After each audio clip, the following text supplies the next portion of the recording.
Oke, Assalamualaikum warahmatullahi wabarakatuh. Waalaikumsalam warahmatullahi wabarakatuh. All right, ladies and gentlemen, praise and thanks be to Allah Subhanahu wa Ta'ala for the blessing and mercy that He has bestowed upon us all. I would also like to express my utmost gratitude to lecturer Mr. Muhammad Andriano Gofar, who have provided us with knowledge and education as students. My name is Fania Nur Hasana, and I will be your moderator and also the speakers for today's presentation. The purpose of today's presentation is to showcase the result of our academic project on multimodal discourse analysis, or MDA. Our groups of students has worked diligently on this project, and we are excited to share our findings with you. We encourage you to take notes and engage with the content as we present our work. After the presentation, we will have a Q&A section where you can ask any question or share your thought on our project. Please welcome our presenters today. There are Arif, Giska, Zalsah, and Fania. Okay, next slide, please.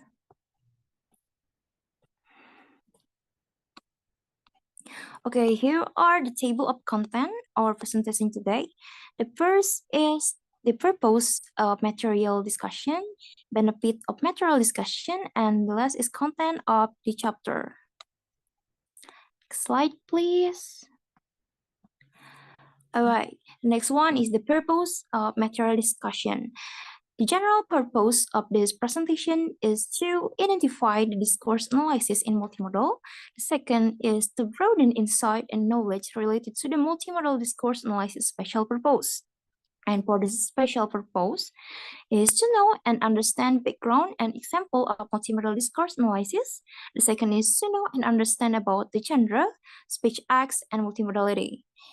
Third one is to know and understand how to carving out multimodal discourse analysis. And the last one is to know and understand a limitation of multimodal discourse analysis. Next slide, please. Okay, here are the benefit material discussion. The general benefit is can be search of reference for students and teachers, can be reference source for readers in general, and last is can add insight into multimodal discourse analysis. And the special benefit, there are can know and understand multimodal from discourse perspective, can find out in detail about the gender, speech act, and multimodal, can understand about how to carry out multimodal analysis, and can understand about limitation of multimodal discourse analysis. All right, maybe next one. There is content of the chapter. There is 5 content. The first one is background to MDA. Second is example to MDA. The third is genre, speak act, and multimodality. 4 is carrying out MDA, and the last one is limitation of MDA. All right, next slide, please. Okay, here are the first material. It's about the background to multimodal discourse analysis. Okay.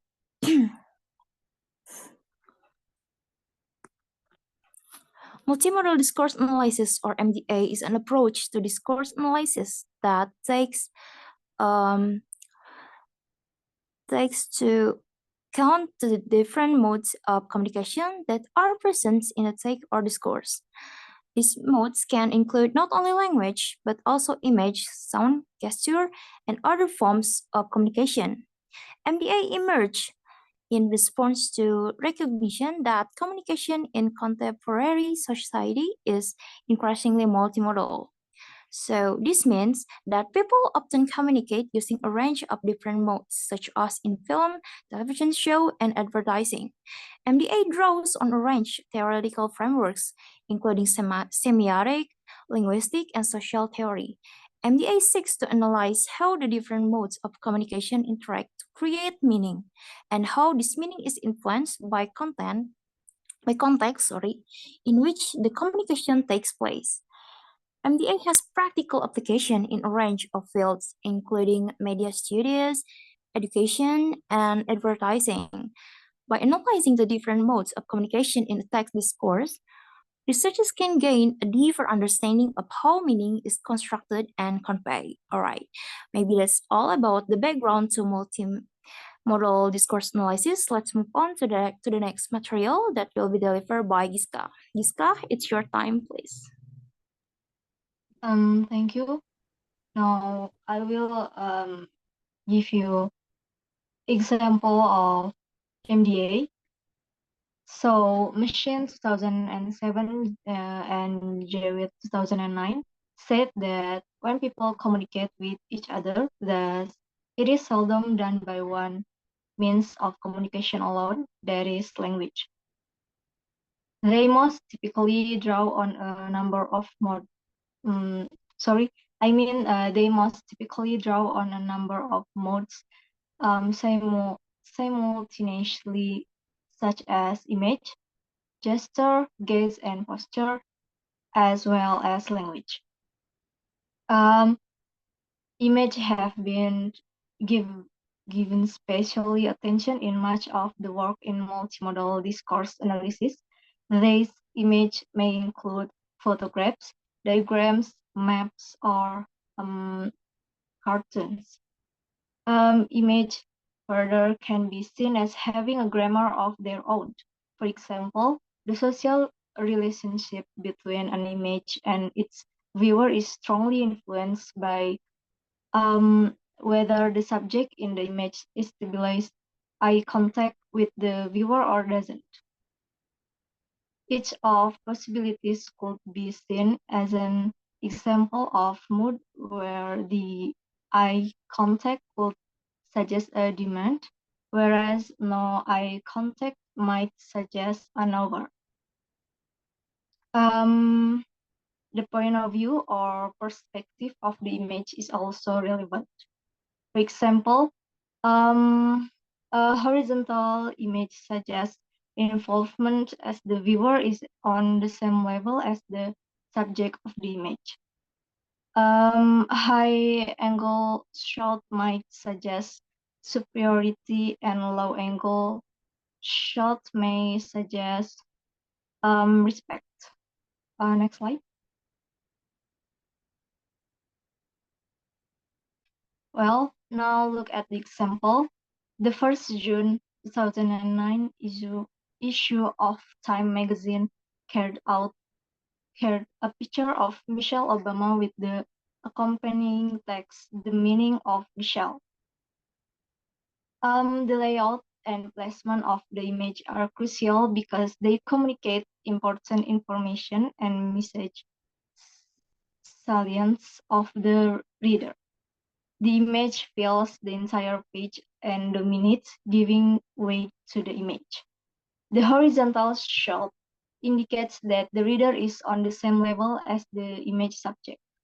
Her face fills the entire page, creating a sense of closeness. She looks straight at the camera. Establishes eye contact with the reader.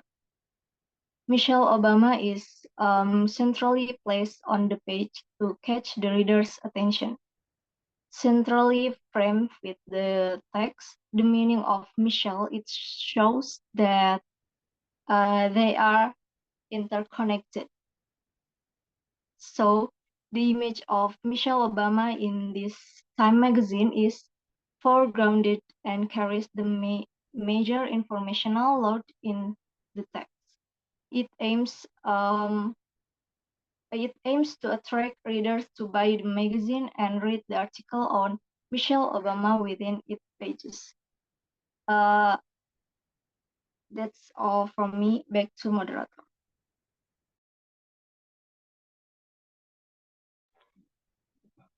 Okay, thank you, Giska. Now we are going to move to the next material that will be delivered by Ari. Ari, please. Okay, thank you very much for the moderator. Well, we're gonna talk about a speech act right here. Well, speech acts is actually, like as simple, like as we know, like speech, like we've, like known about speech, like since we are a kid, and like since we are, like in junior high school and certain things like that, until we are in college now.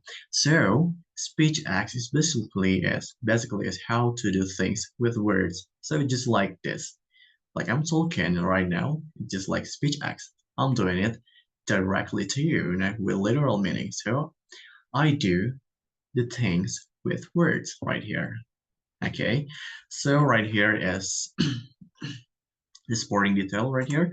To influential works in the area of pragmatics relevant to the area of discourse analysis are Austin, 1962, How to Do Things with Words and Serverless. Speech Acts. Speech Acts is how to do. Well, related to the first one, how to do, rather than truth or falseness. Okay, good. And then we're going to the next one. That is the kind of acts. There are some kind of acts. There are three types of it. While the first one is the locutionary, the illocutionary act, and the perlocutionary act. Well, actually, this one is very simple. Well, the first one is the locutionary is, like talking about the, I'm sorry, it talks about a place, and then the locutionary is talking about a person, and the perlocutionary is talking about a time. Okay, and the last one we're going to talk about the direct and indirect speech. Okay, here are the direct and indirect speech acts. Okay, I'm sorry. Okay, well, basically the direct and indirect speech act is actually very simple. Like we're talking about the norm right here. So, for example, there is a saying like if you want to go to the party, like you don't really have to bring anything. It means like it doesn't, like it doesn't really sound like that. That's not the literal meaning for the indirect one, but actually there's an implicit thing that is like hidden there. For example, don't bring anything to the party. Just bring yourself. Yeah, it is, like if it's a literal meaning, yeah, don't bring yourself, but there is a hidden meaning that is, please bring some wines or please bring some beers, just like that. Okay, and the last one, I'm going to the genre. There's the people communicate in particular communicative events. Well, here we also known about like genre since we are in the verse myth in our college. Well, actually, it is the type of writing, the type of communication in particular communicative event, just like that. For sporting details, right here is one of the key ways in which people communicate with each other is through the participation in a particular communicative events or genre. So particular communicative event. So it is, like there's a boundaries between each genres. Okay, and then the next one, there's multimodality. It seems like the longest one, everybody. Well, here the multimodality is actually a view that considers language as one among a number of semiotic resources, such as gesture, images, and music. Like it has been talked before, like it's been mentioned before by Discourse and then by Vania. Well, it talks about the gesture, images, and music that people use to communicate or make meaning with each other. So it's not only like base speech acts, but there's also like um a thing to communicate through gesture, images, and music. For sport detail right here. Much of the work in multimodal discourse analysis draws from Holiday, 1978, and 1989, a social semiotic approach to language review that consider language as one among a number of semiotic resources, such as gesture, images, and music. We're talking about gesture here. Well, gesture is actually talking about the psychology stuff, while images and music is supporting stuff that can be used as a tool to communicate. For example, the poster before that people use to communicate or make meaning with each other, right? To make meaning with each other. Language in this sphere can be considered in isolation from meaning, but needs to be considered within the sociocultural context in which it occurs. Okay, get one. Okay, and then the last one, I'm going to types of the social meaning. There is additional, interpersonal, and textual meaning. Well, basically, it is the simple one. Well, because the additional is talking about the what the tag is about, so we're gonna talk about the context of the text, and the interpersonal talking about the relation between participants there, and the textual meaning talking about how the message is organized. Okay, thank you very much for your time. Back to moderator. Okay, thank you, Arif. So just let's move to the next material that will be delivered by Salsa. Please welcome Salsa. Okay, thank you to the moderator. Now I will explain about carrying out multimodal discourse analysis. So, the steps involved in carrying out multimodal discourse analysis are similar to those of any discourse analysis project. However, the difference lies in how the data is analyzed and what aspects of the data are seen to contribute to the meaning of the text. So you can see in the screen. This step involved in carrying out multimodal discourse analysis divided into 7. For the first is collect data. At this step, it is determine whether the data is in oral or written form. And for the second is recording data. At this step, it means that the data needs to be summarized in a certain way, accompanied by notes that will help contextual understanding of the data. And for the third is provide comments, in which first thoughts or ideas about the data can be noted, which can then be continued in greater depth in the analysis. And for the fourth, repeatedly view the data. If the data is in video format, you can focus on sound and sight data or only sight and sound. And if the data is print or web-based text, consider how each mode has been used, such as word, font, format, and image, contributes to the overall meaning of the text and how each mode does this. Uh, these features can then be considered in relation to the contextual notes made when the data was first collected. And the next is to select extract. So from this data, it is necessary to select extract that will be the focus of analysis. The focus can be on a few aspects of the data that stand out. And next, go back to the large data set to see how this is typical of the particular data set you have collected. And last, analyze more detailed data. Okay, next slide, please.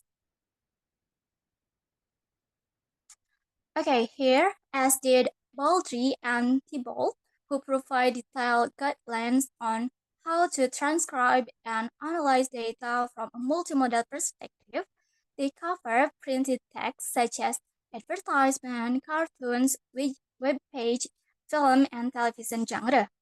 Baldry and Thibault use the notion of cluster to refer to grouping of items on a print or web page, and cluster analysis to capture how these parts of text are connected to other items, rather than spare from one another to show the relationship between context of situation, genre, and context of cultures in multimodal genres. And then prior 2013 and Street, Paul and Russell 2009 use ethnographic research technique. The use of ethnographic research technique is one way to help us better understand the production and consumption of multimodal genres. And as researchers by Moll and Pryor 2008, they interview students and teachers and collected course documents such as syllabus, handout, and course evaluation. They analyze student texts as well as observe cases. So the result conclude by urging for the importance of examining multimodal text in a way that help us understand. So not only what the end product looks like, that also the process by which it is created and it turns read by its intended audience. Okay, maybe that's all explanation about multimodal discourse analysis. Go back to the moderator. Thank you. Okay, thank you, Zelsa. Let's move to the next material. Okay, the limitation. This is the last material of the presentation. Okay. While MDA can be a useful approach to analyzing language and communication, it's not without limitation. Of course, there is a limitation. The first limitation is MDA can complex and time-consuming approach.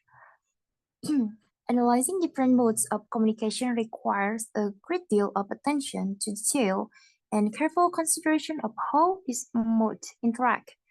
This can make it challenging to conduct MDA on large data set. The second limitation is MDA can be subjective. Different analysts may interpret the meaning of a text or discourse in different ways, depending on their own background and experience. This subjectivity can make it challenging to ensure the reliability and validity of MDR results. And next one is MDA may not be appropriate for all types of communication. For example, some forms of communication may be primarily verbal without many other modes of communication. In this case, MDA may not be the most appropriate approach.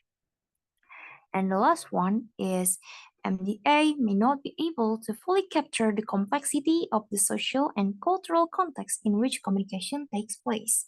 While MDA can help to analyze how meaning is constructed and conveyed, it may not fully capture the nuances of social and cultural norms that influence communication. All right, maybe that's all about the content or material today. Let's move to the next slide. And here are the conclusions today.